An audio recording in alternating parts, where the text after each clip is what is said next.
Breaking: Giants fire coach Ben McAdoo and general manager Jerry Reese a week after quarterback Eli Manning was benched. Less than a year after reaching the playoffs with an 11-5 record and only 1 week after benching franchise quarterback Eli Manning, Giants head coach Ben McAdoo was fired on Monday along with general manager Jerry Reese amidst a disastrous 2-10 campaign. McAdoo and Reese were fired Monday, a day after the Giants were beaten in Oakland and dropped to 2-10, according to a person who spoke on condition of anonymity because the team had not made an official announcement. This marks the first time since 1976 that the Giants have ever fired a coach in the middle of the season, but it's certainly not a surprise given the team's record and the public scorn after Manning's streak of 210 consecutive starts was ended in Sunday's loss to the Oakland Raiders. Even Giants co-owner John Mara acknowledged that the decision to bench Manning and evaluate backup quarterbacks Geno Smith and Davis Webb could have been handled better. Manning was given the option of starting the Giants' remaining games and extending his streak, the most among active quarterbacks, but on Tuesday, a tearful Manning said it would be too difficult to start a game in which he knew he'd be removed. Also, he explained, such a scenario tarnishes the streak. Mara agreed on Wednesday.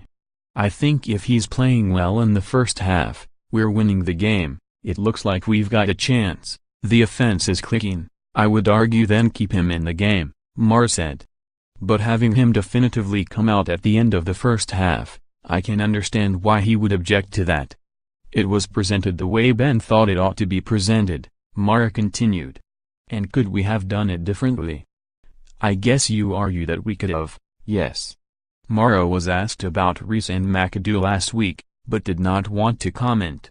"I'm not going to address their job status," he said. "We obviously have some decisions to make in the off-season."